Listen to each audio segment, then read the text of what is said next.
So guys, are you ready? We're about to take a look at the brand new iPhone 8. It's that time of the year again, and I can't help myself but get very, very excited because it is almost time for the brand new iPhone 8, or whatever they end up calling it, to be announced. And I've actually seen a load of pictures online that are almost exactly what the iPhone 8 is going to look like, despite the fact it hasn't quite been officially announced yet. And I want to show you guys them and talk about it a little bit more, because there's actually rumored to be a load of cool new features as well.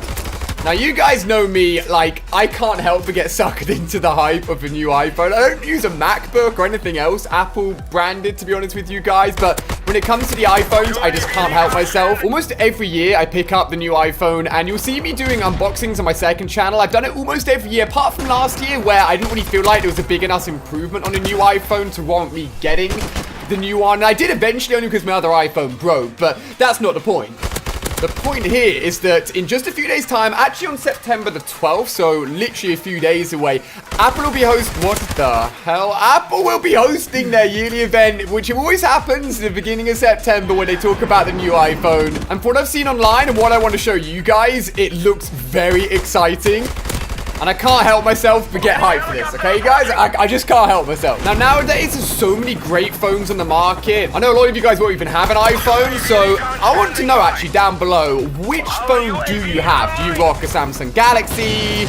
Do you rock the new Nokia 8? Let me know down below, because I'll be really interested to see which phones all of you guys have, because I've just been an iPhone sucker for absolutely ages now. But if you don't care about iPhones and you're happy with what you've got now, why should we care about this one? Well, honestly, guys, when we take a look at the pictures and see more, you're going to understand why. You know what, guys? I've talked about it so much. All you guys want to see is some pictures, and all I want to see is some pictures and take a look at this thing. So let's take a look at everything that is circulating the internet right now and become iPhone 8 detectives. Now, it's worth noting that actually I keep on calling it the iPhone 8. It may not be called that. This is actually Apple's 10th iPhone, with a 10th anniversary, then releasing the first iPhone, I should say, which means that the rumor is it will either be called iPhone 8 or iPhone X, which is Roman numerals for 10, or it will be called iPhone Edition, is also a rumor that's going around. So a few names that could be revealed as the official name when it's announced on Tuesday. So actually, just as I go to boot up my PC, I open up TweetDeck, and I see that my boy Unbox Therapy has just tweeted this out literally 14 minutes ago, which looks like a Japanese leaked picture, promotional picture for the new iPhone 10th anniversary. Eagerly hope. Such a Japanese line to use. I'm actually interested in this guy. This guy's called Benjamin Gieskin, and he actually is a concept creator that will take something like an iPhone 8 that isn't actually officially out yet and make it for real. So this, ladies and gentlemen, is what the iPhone 8 is going to look like. Like almost 100% what it is going to look like. I actually honestly think the more I look at it, it looks on the verge of being a little bit ugly. It's interesting. It is completely curved. The screen goes all the way to the edges, and then you've got this little indent at the top for the front-facing camera. It's a nice place to put the time, the battery, the Wi-Fi, and all those other pieces of information. But you may notice one big thing missing, which is obviously everything you normally expect on an iPhone, which includes the ability to press down and unlock your iPhone. He says, this is my iPhone, I promise. Come on, don't let me down here. Okay, it literally didn't work. I don't think I even have Touch ID set up on the phone. But that's what we're used to unlocking our phone with, right? It's not even on there. Now, bearing in mind, this thing hasn't been revealed at the time of making this video. Here's another mock-up image. Honestly, I wouldn't be surprised if the actual pre-order image Apple uses is almost identical to this. You can see it's actually vertical cameras on the back. I believe it's like a dual lens system, so you can take even better pictures. We'll take a look at some of the new stuff that's been rumored as well. But it's just very interesting. It almost doesn't look Apple from the way that the screen is set up. So I wanted to show you what it looked like in like silver as well, because it's actually easier to see the shape a little bit more. And something that is worth noting, I don't have one on me, but I loved actually the iPhone 4, which when I actually say it out loud just sounds ridiculous. But you'll remember there was like a sheet of glass on the back. It was pretty cool. I like the design of it, to be honest with you. I'm sure you guys remember it. Well, that piece of glass is actually returning on the back of this iPhone 8, and actually for a very good reason as well. And just in case you guys are thinking, oh, design's stupid, whatever, don't like it, don't even trust it, this image right here was actually leaked from Apple's own HomePod software, where hackers and all these clever people out there, shout out to you guys, went into the firmware and found this image within the coding, which obviously is the exact same outline you'd expect to get and matches up perfectly with the iPhone 8 mock-ups that have been going around. So that shape and form factor is pretty much 100% confirmed. Just for any of you doubters out there, all right? Just to make sure you believe me. So this image is a nice size comparison. I think it's the 7 on the left, 8 in the middle, and 8, then the 7 Plus on the right. I use the 7 Plus, like, I've gotten used to a huge phone screen, so actually the 8's a little bit smaller, unless they decide to release like an 8 Plus all at the same time. We'll see what they decide to do. It does make you realize how nice the screen is, though, with those 3 side by side. I cannot lie, that picture looks very, very impressive. This is a little bit of a higher quality version. You can see Instagram running here in this example. And actually, my boy Benjamin has another great picture here of, again, the iPhone 7 Plus, so the big version, versus the iPhone 8. I actually think it's a nicer size. I cannot lie. That's a good medium. And with the whole screen, actually the screen is vertically taller than the iPhone 8. One big concern, as soon as I look at this, is like, I'm a YouTuber, so I like to make videos, I like to play games. You know, I play Clash of Clans, my second channel, Pokemon Go, been playing for over a year, and I can record it on this screen because it's 16 by 9. Like, it makes sense. It just goes perfectly onto YouTube.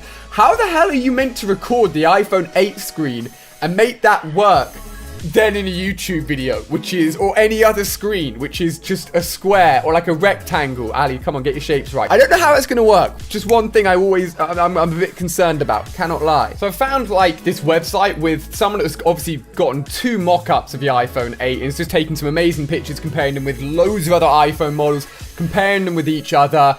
And it looks really impressive. So I'll roll through a load of those in the background for you guys so you can take it in and enjoy it and just take on board what you think. Let me know down below, what are your first thoughts of what this iPhone 8 looks like? Do you like it, or do you think it's a little bit weird? I think it's a bit controversial, cannot lie. So, new features. What are Apple going for here? The screen is going to be a 5.8-inch OLED display, which means it's going to be absolutely gorgeous, extremely bright, and it's probably the best quality screen you can get on the market for a phone right now. And apparently, in terms of screen to body ratio, it is going to be the highest on the market. I mean, you can tell that just by looking at the pictures. The screen covers freaking everything. It is massive. Now, you guys remember I talked about the glass on the back, which I like. I'm really glad that's coming back, and hopefully it feels nice and smooth in your hands. It should do. It should do. But the reason they're bringing that back is actually for wireless charging. Now, wireless charging isn't really something brand new. It's been on a lot of phones for a little while now, actually, but it needs to come to iPhone at some point. I always have my phone on my desk here, so just be able to pop it down and get it charging will be very, very cool. I'm not sure how they're going to do that. I assume it's going to come with some sort of additional product that you just place it on and it charges, which, knowing Apple, will probably be quite expensive, cannot lie. But I'm excited for that feature nonetheless. For any of you guys wondering about a headphone jack, I mean, guys, I'm sorry. I miss it. My iPhone 7 Plus absolutely misses it. I can't listen to music in my R8 with this phone because my R8 is an old car, 2009, and only has aux cable. Doesn't freaking link in, which is annoying. But the aux cable is gone from iPhones probably forever now. I'm sorry. It just doesn't look like it's going to be the iPhone 8 either. Now, something that's brand new apparently for the camera is a depth sensing 3D camera, which is apparently revolutionary and can determine depth and location of objects in a 3D space, which sounds very next level and very futuristic. Now, apparently this is set to actually work with augmented reality, AR, which I think is absolutely amazing. I think AR is a lot cooler than VR. VR, you've got to have a headset on and maybe you feel immersed in it, but AR, I think, is cooler, in my opinion. And apparently this could link in with things like Apple Maps, for example, where when you're in camera view, it'll actually overlay augmented reality or just work out where you need to be going, like pull up the phone and be like, okay, and it'll just add arrows to the road that's in front of you on your screen and be like, yeah, going left here, going right there, 100 meters till your turn, which sounds pretty next, I cannot lie. Or even if you like to do a lot of image editing, it'll help you locate objects and pick things out from pictures so you can work with them a little bit better, manipulate them a little bit more. I'm actually really excited for that now that I've read it, to be honest with you guys, and I guess we'll hear more from Apple, and I'm sure they'll make it sound crazy when they announce it on Tuesday. Looking into it a little bit more, how are they going to make the touch How are they going to make the home button be represented on a phone that doesn't have a touch button? And what about Touch ID? Where's that going to go? So apparently they're going to have a virtual home button. So just pretend you put your thumb where you're probably used to putting your thumb on the new iPhone 8, and it will act as if you're pressing the home button. Whether that's done through force touch or through a touch sensor that's done at a certain pressure, I'm not sure, because surely you're going to have other apps there or something else in-game that doesn't mean you want to press the home button. We'll have to see how that works. And in terms of Touch ID, apparently it's going to have new facial recognition, Face ID, where simply looking at it, it will be like, oh, that's me. That's Ali, that's Ali. Let him into his iPhone, and it will just unlock. And I'm honestly, and I've had this phone for a while, still getting used to the fact that when the phone's flat, and I pick it up and look at it, the screen comes on without me pressing anything, because then I'll go and lock it and it turns itself off. But I think Face ID could be quite cool. Obviously, it will come with Apple iOS 11, and from what I've seen from iOS 11, it looks amazing. I'm not sure if any of you guys are running the beta on your phone, but it does come with screen recording, which is what goes back to the point where I'm really happy that screen recordings can be built into iOS 11, but why do you want to record a screen at such a weird resolution on the iPhone 8? I'll give it a go when it comes out. I'm going to try and pick one up on day one, obviously, but I'm not too sure. Now, I'm trying to find specs online, but no one's too sure. There's rumors that it will come in 64 gig, 256 gig, and 512 gig. I don't know. I think mine's 256. I use my iPhone a lot, and I've never filled it up. Yeah, this is a 256 gig, and I've still got 130 gig left, so I don't think I'll be going for the 300 gig anytime soon. That's a lot of space. In terms of RAM, it seems it's going to be similar to the old iPhone 7, maybe slight improvements. One thing that I'm hugely, and I think everyone will be always hugely interested in, is the battery life, and that is actually one of the main reasons I upgraded to the bigger iPhone 7 Plus, was because the battery on this thing is like at least 50% better than the smaller iPhones. I found it lasts a lot longer and is really useful. So please, Apple, make the battery life amazing on the iPhone 8. And I guess finally is the price, and the rumor is this is going to be an expensive iPhone. Like, it's gonna be up there, especially the OLED screen and all the new features and the design of the phone. It's gonna be expensive.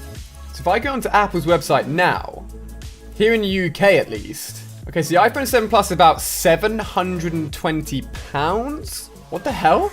And in America, it's $769.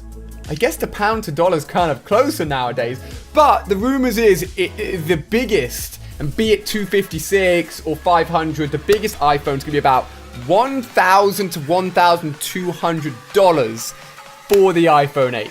That is pretty expensive. I cannot lie, guys, but that's what all the rumors are saying. It isn't going to be cheap. And I mean, that is all I can grab for you guys so far, and that is all the information we have on the new iPhone 8. I'm going to try and buy one on day one. It typically comes out like a few weeks later to actually pick up and get after the announcement on Tuesday. And fingers crossed I can unbox it. I'll probably do it over my second channel on more Ali. We can take a look at the new iPhone 8, because I can't help myself, but for something this crazy and this big, I do get excited for it. And if you watch this video all the way to this point, I'm sure you guys are as well. So hope you've really enjoyed this video. If you have, give it a big fat thumbs up. Let me know what you think of the new iPhone 8 down below in the comment section. And hope you've really enjoyed this video. Stay tuned on Twitter and all that good stuff to find out if I do manage to pick one up on day one. Hopefully I will. I'll see you tomorrow for a brand new video, and keep an eye on my Twitter on Tuesday when the announcement happens, because you know I'm going to be tweeting about it. Bye bye.